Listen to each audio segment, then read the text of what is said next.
Hi everyone and welcome back to my channel. So in today's class we are going to study about properties of NumPy arrays.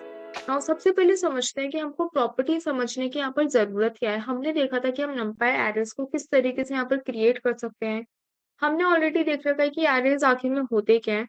तो properties basically हमको क्या बताती है कि ये जो हमने array पढ़ा है इसकी बेसिकली शेप क्या है, इसका साइज क्या है, डायमेंशंस क्या है इसकी, और क्या ये मेमोरी यहाँ पर यूज कर रहा है, मेमोरी स्पेस बेसिकली यहाँ पर ये कितना यूज कर रहा है, वो यहाँ पर हमको सारी की सारी चीजें यहाँ पर बताने में मदद करती हैं इनकी या फिर हम इसको ऐसे भी बोल सकते हैं that it tells us how our data, that means the elements in the arrays are arranged, are organized and how much memory it uses, which is basically essential for debugging purposes.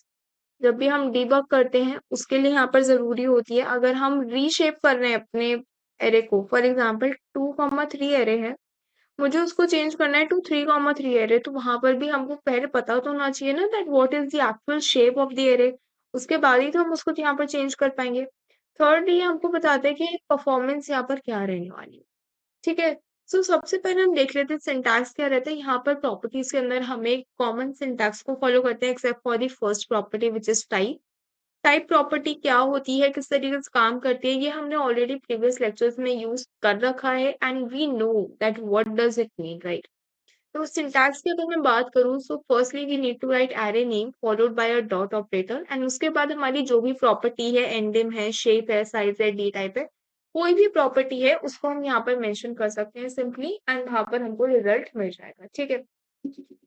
Now starting with the very first property which is the type.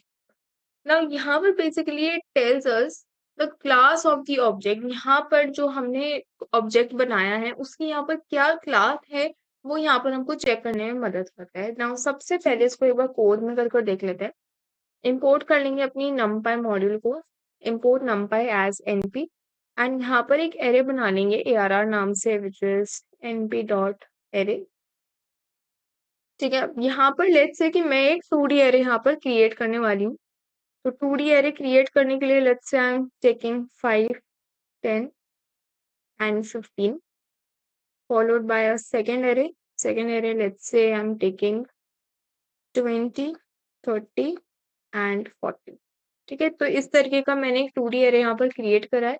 इसका अगर मुझे type check करना है, I can simply write print and type, and इसके अंदर I will just pass the value of the array। इसको save कर लेते हैं एंड रन करवाते हैं। तो ये मुझे क्या बोल रहा है, it is of the class numpy dot nd array। इसका यहाँ पर मतलब क्या है कि हमने ये जो एरे बनाया है it is basically an instance of the class numpy dot nd array, या फिर हम बोल सकते हैं कि एक numpy एरे का ही यहाँ पर हम टाइप यूज कर रहे हैं। ठीक है। Now coming on to a second property which is n dot n dim। इसका क्या मतलब है, basically it gives us the number of dimensions. Number of dimensions मतलब कि हमने जो एरे यहाँ पर डिजाइन करा है, क्या वो एक 1D एरे है, क्या वो एक 2D एरे है, या फिर वो एक 3D एरे, या फिर वो बेसिकली हमारे पास कौन सी डायमेंशंस का यहाँ पर एरे हम यूज कर रहे हैं।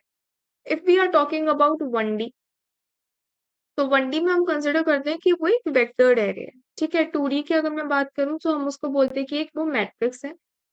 अगर यहाँ पर बात करी जाए 3D की, तो 3D या फिर 3D से ज्यादा हम बोल सकते हैं उनको टेंसर्स। क्या बोलते हैं हम उनको, टेंसर्स बोलते हैं। अब ये हम क्यों बोलते हैं उसके हम बहुत ज्यादा डिटेल में नहीं जाएंगे। सबसे पहले समझते हैं कि यहाँ पर डॉट एन डिम का यहाँ पर मतलब क्या है। एन का मतलब नंबर एंड डिम का मतलब डायमेंशंस। नंबर ऑफ डायमेंशंस यहाँ पर ही हमको बताता है। Coming on to our VS code, इसको कर लेते हैं comment out, and same array की हम यहाँ पर डायमेंशंस को एक बार चेक करके देखते हैं। यहाँ पर कर लेते हैं print number of dimensions. Okay. And यहाँ पर लिख लेते हैं अपना एरे डॉट एंड। ठीक है। इसको करेंगे सेव एंड रिफ्रेश। यहाँ पर इसने क्या दी, नंबर ऑफ डायमेंशंस 2। क्यों? क्योंकि हमने एक 2D एरे डिजाइन, अगर आप एक 1D एरे डिजाइन करोगे तो आपको यहाँ पर 1 मिलेगा, अगर आप एक 3D एरे डिजाइन करोगे तो आपको 3 मिलेगा, या फिर अगर आप 3 से ज्यादा नंबर का भी यहाँ पर एक एरे डिजाइन करते हो तो आपको उसी हिसाब से यहाँ पर नंबर ऑफ डायमेंशंस मिलने वाले हैं। ठीक है।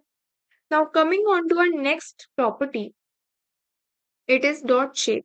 डॉट शेप बेसिकली हमको बताता है कि हमारा जो एरे है उसके हर एक डायमेंशन का क्या साइज है। जैसे ही हमको बताता है कि हमारे जो एरे है उसके अंदर कितनी नंबर ऑफ रोज है और कितने नंबर ऑफ कॉलम्स है।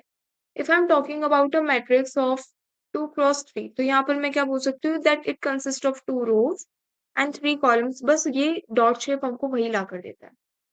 एक बार VS कोड में चलते हैं, इसको कर लेते हैं कमेंट आउट, एंटर करेंगे एंड प्रिंट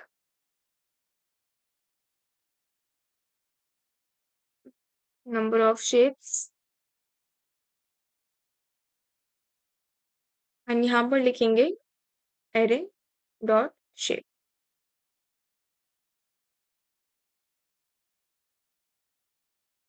ठीक है, इसको कर लेते हैं सेव एंड रिफ्रेश। तो सेव एंड रिफ्रेश जब करेंगे तो ये मुझे क्या दे रहा है, यहाँ पर जब हम देखते हैं तो द नंबर ऑफ रोज, यहाँ पर मैंने क्या करे हैं, यहाँ पर मैंने 2 एरेज डिजाइन करे हैं, मतलब मेरे पास यहाँ पर 2 रोज है। And number of column, this is the first column, second column and third column, तो इसीलिए मेरे पास आया है 2, 3। बेसिकली ये टपल की फॉर्म में देता है। टपल के अंदर हम राउंड पैरेंथेसिस को यहाँ पर यूज करते हैं, तो ये हमको एक टपल की फॉर्म में यहाँ पर रिटर्न कर देता है। ठीक है, now coming on to our third one, I mean fourth one, which is dot size. Dot size का बेसिकली मतलब ये हमको बताता है कि हमारा जो एरे है उसके अंदर टोटल नंबर ऑफ कितने एलिमेंट्स प्रेजेंट है। अगर मैं आपको यहाँ पर कर दिखाऊं, सो लेट्स से इसको ही कॉपी कर लेते हैं, इसको कमेंट आउट करेंगे,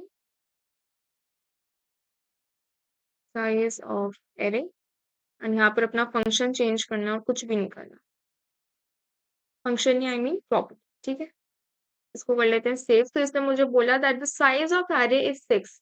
6 कैसे है, यहाँ पर मेरे पास 5, 10, 15, तो मेरे पास यहाँ पर 2 तो रोज हो गई एंड 3 कॉलम्स हो गए। अगर आप number of rows and number of columns को मल्टीप्लाई करोगे तो आपके पास टोटल नंबर ऑफ एलिमेंट्स कितने होंगे वो यहाँ पर आ जाएंगे। तो don't have to calculate it manually कि 1, 2, 3 ऐसे कैलकुलेट करने की जरूरत नहीं है। अगर नंबर ऑफ रोज है, नंबर ऑफ कॉलम्स है, इन दोनों को यहाँ पर simply answer would be same as the size of the array. ठीक है, now coming on to our next property which is dot D type. D का बेसिकली यहाँ पर मतलब होता है डेटा, एंड टाइप का मतलब ये बेसिकली मुझे बताता है कि जो मेरे पास एरे है, एरे के अंदर जो एलिमेंट्स प्रेजेंट है उन एलिमेंट्स का यहाँ पर क्या डेटा टाइप है, क्या वो इंटीजर है, क्या वो स्ट्रिंग है, क्या वो कैरेक्टर है, क्या वो फ्लोट है, वो बेसिकली कौन सा डेटा टाइप है वो ये मुझे लाकर यहाँ पर देता है। इसको फाइंड आउट करने के लिए सिंपली इसको कर लेते हैं copy and paste data type, and यहाँ पर लिखेंगे D type, save and refresh. तो इसने मुझे क्या बोला, इंट 64। अब क्योंकि मेरा जो सिस्टम है दैट इज ऑफ 64 बिट्स, तो इसने मुझे बोला कि आपने जो यहाँ पर इंटीजर स्टोर करवाए हैं ना, बिकॉज यहाँ पर जो हमने एरे लिया है उसके अंदर जितने भी हमने वैल्यूज यहाँ पर कंसिडर करी है सारी की सारी इंटीजर्स है, एंड मेरा जो सिस्टम है दैट इज ऑफ 64 बिट, तो यहाँ पर मेरे पास 64 आ रहा है। ठीक है, इंट 64। अगर आपका जो सिस्टम है दैट इज 32 बिट, तो उस हिसाब से यहाँ पर वैल्यूज चेंज होंगी। नाउ यहाँ पर let's say what I am doing is कि मैंने सेम टू सेम एरे को लिया, एक न्यू एरे डिजाइन कर लेते हैं। लेट्स से बी नाम का यहाँ पर एक एरे मैंने लिया, is equals to np dot array मैंने यहाँ पर एक बनाया, एंड इसके अंदर मैंने कुछ वैल्यू स्टोर करी। सबसे पहले मैंने स्टोर किया 1, सेकेंड वैल्यू में मैंने एक फ्लोटिंग वैल्यू को यहाँ पर स्टोर किया, एंड थर्ड वैल्यू मेरी as usual as an integer है। ठीक है, इसको अगर मैं यहाँ पर प्रिंट करवाऊँ, इसको कर लेते हैं सेव एंड रिफ्रेश। तो मैंने यहाँ पर इसको जब प्रिंट करवाया तो मुझे यहाँ पर ये क्या बोल रहा है, 1 डॉट 2 डॉट एंड 3 डॉट। इसका क्या मतलब है, इसने बेसिकली क्या किया, यहाँ पर इसको 2 डेटा टाइप्स मिले जब भी इसने इंटरप्रेटर से देखा। यहाँ पर सबसे पहला तो इसको डेटा टाइप मिला that is integer, and second data type जो इसने नोटिस किया है दैट इज फ्लोट। सो यहाँ पर numpy बेसिकली क्या करता है, अब we all know this that numpy arrays are homogeneous, right? Now the all elements have to be of the same. Now here what happens is if the inputs are mixed, for example in this case we are having integer as well as float, then numpy upcast it to the safer type which is the float in this case. अब यहाँ पर ऐसा क्यों किया उसको समझते हैं। Let's say कि मैंने कोई एक एरे बना रखा है जिसमें मैंने 1, 2.5 एंड यहाँ पर 3 लिया। अब मैं मान लेती हूँ कि पाइथन ने नंपाई ने इसको कंसिडर करा कि एज एन इंटीजर एरे, तो ये मुझे क्या वैल्यूज रिटर्न करके देना चाहिए, 1, 2 एंड 3। लेकिन यहाँ पर जो मेरा 2 था, ये तो कभी 2 था ही नहीं, ये हमेशा से 2.5 था। It was never 2। तो यहाँ पर मेरे पास क्या हुआ है, कुछ ना कुछ डेटा है जो कि लॉस्ट हो गया है। अगर मैं इसको आपको एक छोटी सी एनालॉजी से समझाऊं, जैसे हम किसी भी स्टूडेंट के मार्क्स को स्टोर करवाते हैं डेटाबेस के अंदर, तो लेट्स से हमने एक एरे बनाया 90, 89, let's say 95 and 98.9, let's say, ठीक है। तो बेसिकली ये हमारे पास डिफरेंट परसेंटेजेस ले लो या फिर डिफरेंट मार्क्स ले लो इन एवरी सब्जेक्ट। तो यहाँ पर हम क्या ले रहे हैं, 90 ले लिया, 89 ले लिया, 95 ले लिया। अब ये तीनों तो क्या है, ये तीनों तो इंटीजर्स है, लेकिन जो लास्ट वाली वैल्यू है वो तो मेरे पास एक फ्लोटिंग वैल्यू है। अगर मैं इसका राउंड अप कंसिडर करूंगी सो इट वुड बी 99। ठीक है, अब स्टूडेंट के कितने मार्क्स आने चाहिए, स्टूडेंट के मार्क्स आने चाहिए 99। लेकिन अगर ये इंटीजर के अंदर कन्वर्ट हो गया तो मार्क्स कितने रह जाएंगे, मार्क्स यहाँ पर रह जाएंगे 98। यहाँ पर एक नंबर का यहाँ पर लॉस होगा। ठीक है, एक नंबर का लॉस सुनने में तो लगता है बहुत छोटा मोटा लॉस है, बट नहीं, एक्चुअली में वो बहुत बड़ा लॉस होता है। ठीक है, तो यहाँ पर अगर फॉर एग्जाम्पल किसी स्टूडेंट के 99.9 आ रहे हैं, अब अगर मैं इसको फ्लोटिंग में कंसिडर करूंगी तो अगर मैं इसको राउंड ऑफ करूंगी इट वुड बी 100। लेकिन अगर इसको इंटीजर में कंसिडर कर लिया गया तो ये 0.9 तो हट जाएगा, मेरे पास सिर्फ 99 बचेगा। तो यहाँ पर भी हमारे पास एक नंबर का यहाँ पर लॉस हो रहा है। बात ये नहीं है कि मेरे पास एक नंबर का लॉस हो रहा है या फिर 0.5 का लॉस हो रहा है, बात यहाँ पर ये है कि मेरे पास कुछ ना कुछ डेटा है जो यहाँ पर लॉस्ट हो रहा है, जो कि नहीं होना चाहिए। इसीलिए हम क्या करते हैं, जो इंटीजर वैल्यूज है उनके साथ भी हम एक डेसिमल पॉइंट को यहाँ पर अरेंज कर देते हैं एंड पूरे के पूरे को हम यहाँ पर एक फ्लोटिंग में कंसिडर करते हैं। ठीक है, तो इस तरीके से ये हमारे पास डी टाइप यहाँ पर जो प्रॉपर्टी है वो यहाँ पर काम करती है। Now moving on to our next property which is dot item size. Dot item size basically मुझको बताता है कि जो मेरे पास एरे मैंने कंसिडर कर रखा है उसमें जितने भी एलिमेंट्स हैं, इंडिविजुअली हर एक एलिमेंट का यहाँ पर वो कितने बाइट्स को यहाँ पर कंज्यूम कर रहे हैं, पर एलिमेंट यहाँ पर कितने नंबर ऑफ बाइट्स कंज्यूम हो रहे हैं, वो हम देख सकते हैं डॉट आइटम साइज को यहाँ पर यूज करते हैं। ठीक है, वो लिखने के लिए we can simply write print and item size लिख लेते हैं एंड यहाँ पर लिखेंगे ARR डॉट आइटम साइज। ठीक है, इसको कर लेते हैं सेव एंड रिफ्रेश। तो यहाँ पर जब मैंने इसको सेव एंड रिफ्रेश किया, अच्छा ये सब यहाँ पर इग्नोर करेंगे, तो यहाँ पर इसका आइटम साइज क्या आ रहा है, 8 आ रहा है। मतलब यहाँ पर जो मेरे पास एलिमेंट है, यहाँ पर जो फर्स्ट एलिमेंट है ये कितने बाइट्स को यहाँ पर ऑक्यूपाई करके बैठा है, ये यहाँ पर 8 बाइट्स को ऑक्यूपाई करके बैठा है। जो मेरे पास 10 है वो कितने बाइट्स को ऑक्यूपाई करके बैठा है, वो भी 8 बाइट्स को यहाँ पर ऑक्यूपाई करके बैठा है। ये मुझे यहाँ पर इंडिविजुअल एलिमेंट्स का यहाँ पर साइज बताता है कि इन्होंने कितने नंबर ऑफ बाइट्स यहाँ पर ऑक्यूपाई कर रखे हैं। ठीक है, moving on to our next property which is n bytes dot n bytes dot n bytes basically मुझको बताते हैं कि total number of कितने bytes occupied है by a single array। Dot item size basically हो गया कि ये मुझे इंडिविजुअली बता रहा है कि इंडिविजुअली कितने नंबर ऑफ बाइट्स यहाँ पर ऑक्यूपाइड है, लेकिन डॉट एन बाइट्स मुझे ओवरऑल एरे की नंबर ऑफ टोटल बाइट्स यहाँ पर कंसिडर करके दी। लेट्स से कि मैंने यहाँ पर लिखा, इनफैक्ट इसी को ही अपन मॉडिफाई कर लेते हैं इनटू एन बाइट्स। ठीक है, total number of bytes. Okay, इसको सेव करते हैं एंड इन सबको एक बार कमेंट आउट कर देते हैं, यस एंड रन। तो यहाँ पर मुझे कितने दे रहा है, the total number of bytes are given by 48। अब अगर मैं यहाँ पर लूँ what is the size of the array, अगर मैं एरे का साइज कंसिडर करूँ which is the total number of elements that is given by 6। ठीक है, 6 को अगर मैं मल्टीप्लाई कर दूं by the individual number of bytes which are considered by the elements, तो क्या ये मुझे टोटल नंबर ऑफ बाइट्स निकाल कर देगा, देना तो चाहिए, क्योंकि अगर मैं टोटल नंबर ऑफ एलिमेंट्स ले रही हूँ, इंडिविजुअल का यहाँ पर जो भी साइज है मैं उसको ले रही हूँ, मल्टीप्लाई कर रहे हैं, तो अपन को टोटल नंबर यहाँ पर मिलना चाहिए।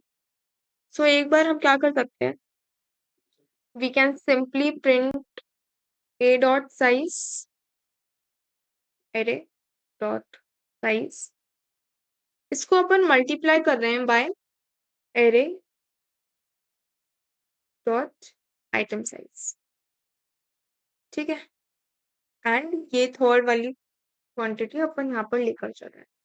अब यहाँ पर मेरे को दोनों का ही आंसर 48 निकल कर आया। तो अगर आपके पास एग्जाम में कभी नंबर एज एन एमसीक्यू में आता है that you need to calculate the number of total bytes which are occupied by the array, तो वो आपके पास अगर दो चीजें हैं, दैट इज अगर आपके पास नंबर ऑफ एलिमेंट्स हैं एंड आपके पास हर एक एलिमेंट कितना यहाँ पर स्पेस ऑक्यूपाई कर रहा है, कितने नंबर ऑफ बाइट्स यहाँ पर ऑक्यूपाई कर रहा है, अगर आपके पास वो वैल्यू है तो आप अगर दोनों को मल्टीप्लाई करोगे तो आपको total number of bytes which is occupied by the array, by the whole array, वो यहाँ पर आपको कैलकुलेट होकर मिल जाएगी, ठीक है। So yeah, that's all for today. Subscribe the channel if you are new to the channel and don't forget to hit the bell icon. If you are having any doubt in today's lecture or any of the previous lectures, do let me know in the comment section and I'll take up your doubts. Thank you so much and I'll meet you in the next video.